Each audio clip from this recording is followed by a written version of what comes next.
Recording. Question है कोई?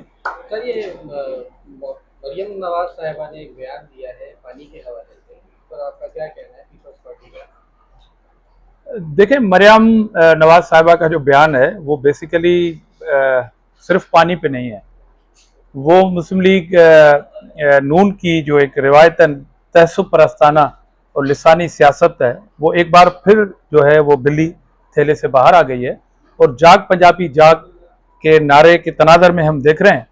और मेरे ख्याल में उनको ज़्यादातर गुस्सा जो है वो वफाकी हुकूमत के ऊपर है और वो पूरी कोशिश कर रही हैं कि वफाकी हुकूमत की असेंबली में जो सबसे बड़ी इत्तेहादी पार्टी है, काबीना के हवाले से तो नहीं है, ये बार बार हम क्लियर करते हुए आ रहे हैं, उस पार्टी को वो ज़रा इमोशनल करना चाहती है, मगर वो भूल जा रही हैं कि वो पार्टी बहुत ही मैच्योर है और संजीदा पार्टी है। वो पर्सनल उनके चचा की हुकूमत की वोटर नहीं है वो पार्टी, वो पीपल्स पार्टी इस निज़ाम को, जमहूरी निज़ाम को बरकरार रखने के लिए अपना कलीदी किरदार जो है, एक पॉलिटिकल मैच्योर किरदार, वो अदा कर रही है। उनके बयानात का असर पीपल्स पार्टी पे नहीं पड़ेगा, बल्कि उनके चचा की हुकूमत के ऊपर पड़ेगा। मेरे ख्याल में वो ज्यादती अपने चचा की हुकूमत से कर रही हैं, जो प्राइम मिनिस्टर ऑफ पाकिस्तान है।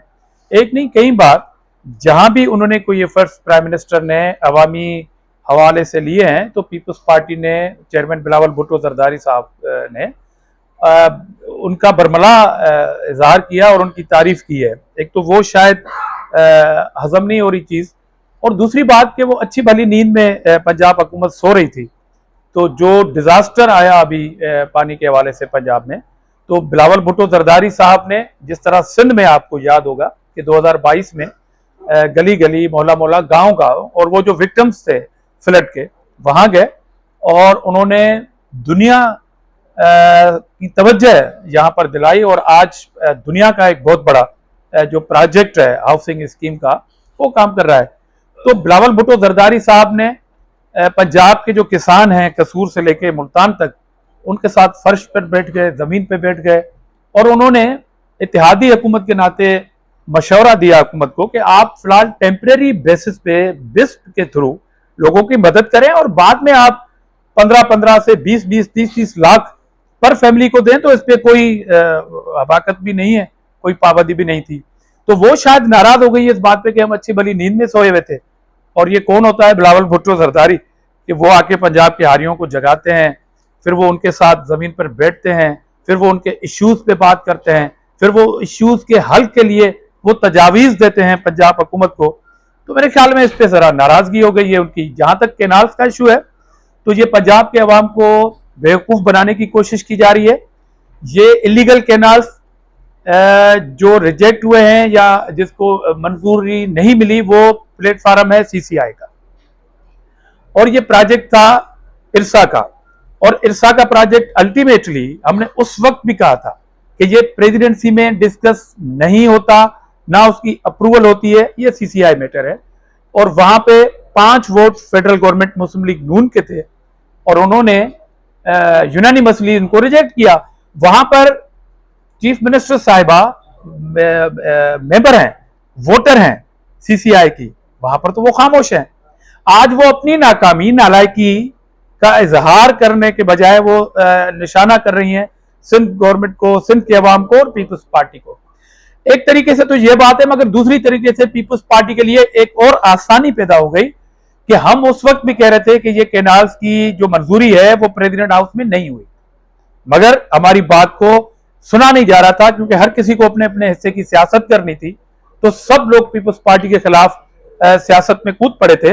आज मरियम नवाज शरीफ के इस बयानिए के बाद ये बात क्लियर हो गई, और आगे चल के तारीख में मजीद क्लियर होगी कि कैनाल्स के पीछे कौन था, उसकी हिमायत में कौन था, पेट में मरोड़ किसको है। और पीपल्स पार्टी की सिंध असेंबली ने उन इलीगल कैनाल्स के खिलाफ करारदाद मंजूर की। तो चीफ मिनिस्टर साहबा के बयान से खुद पीपल्स पार्टी की ये बात अब अवाम को समझने में आसानी हो रही है कि इलीगल कैनाल्स के पीछे कौन था और उनकी तकलीफ किसको हो रही है। और इस्लामाबाद में पुलिस ने चढ़ाई की है, तो इस पर क्या कहेंगे कि आज़ादी हमारे दाए पर हमले के मुतरादिफ है, पूरे मुल्क की सहाफ़ी बिरादरी इस पर सरापा एहतजाज है, क्या कर सकती है? मेरे ख्याल में हमले का लफ्ज तो बिल्कुल नॉर्मल और छोटा है। ये वहाँ की इस्लामाबाद की इंतजामिया की एक दहशतगर्दी है, जिन्होंने धावा बोला press club, national press club Islamabad के ऊपर, और सहाफ़ी जो बिरादरी थी वो खाना खाते हुए उनको तशद्दुद किया गया। वहाँ उनके बर्तन उठा के तोड़े गए, उनकी कैमराएं तोड़ी गई और उनको जदगोब किया गया। और गिरफ्तारी प्रेस क्लब के अंदर नॉर्मली भी किसी मुजाहिरीन की नहीं होनी चाहिए, मगर वहां पर जो तशद्दुद हुआ ये आज तक और आइंदा आने वाली तारीख का स्याह तरीन दिन था और वो लम्हा था।